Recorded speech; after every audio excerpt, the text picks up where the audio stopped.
year is a special year because 1963 was a special year. 1963 was 50 years ago, and this year, 2013, we are celebrating many 50-year anniversaries for very important and significant times in our nation's history.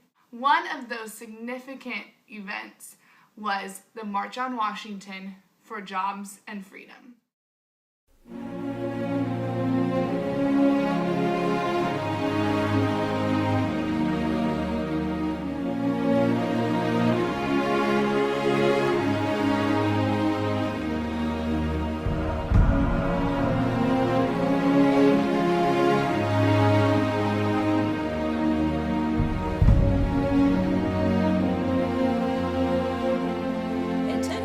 August 28th, 1963, and it was the largest demonstration ever seen at the nation's capital.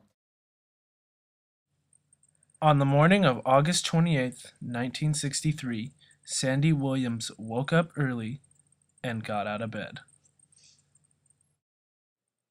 She got herself ready for the day.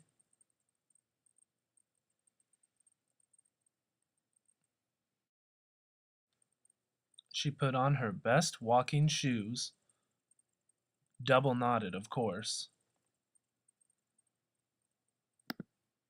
She grabbed her pre-approved signs that she had made and headed out the door. Little did she know, she was about to be involved in the biggest March on Washington in United States history. Like Sandy, many people got up around Washington, D.C. that morning and got ready to go to the march.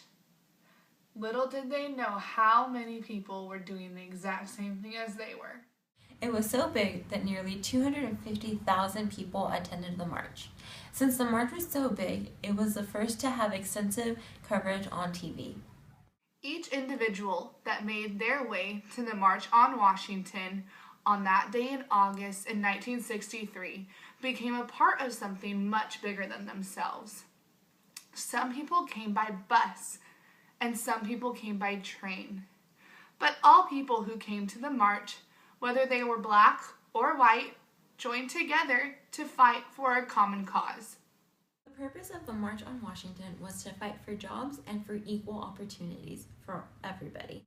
There were several organizations during the March on Washington, and these civil rights organizations were represented by James Farmer, Martin Luther King Jr., John Lewis, Philip Randolph, Roy Wilkins, and Whitney Young Jr. These people were commonly known as the Big Six.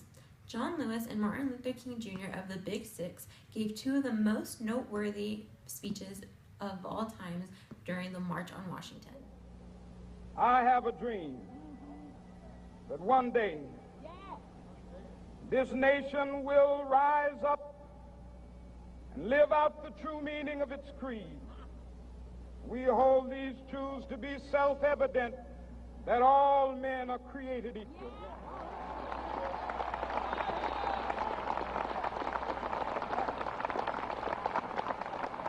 In 2013, we celebrate the 50th anniversary of Martin Luther King Jr.'s I Have a Dream speech, which he performed at the Washington March.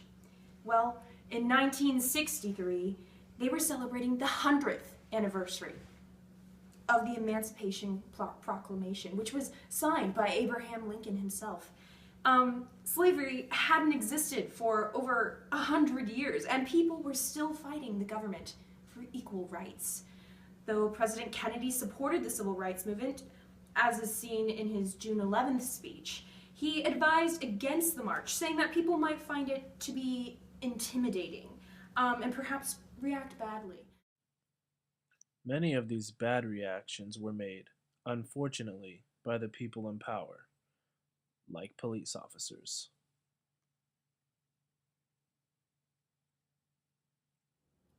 Looking back, I had no idea how much I was a part of such a big moment in history. I remember being a policeman during the civil rights movement, and it was really, really difficult because what many of us believed as police officers wasn't exactly what was hip with the time. A lot of the racism was very evident, and not many of us were racist, but we were just doing our jobs. We had to protect the people, even though it wasn't necessarily right. I was just doing my job, and looking back on it, I really regret it. So the big question was for me, was I doing the right thing for the people, or was I just doing what I was taught?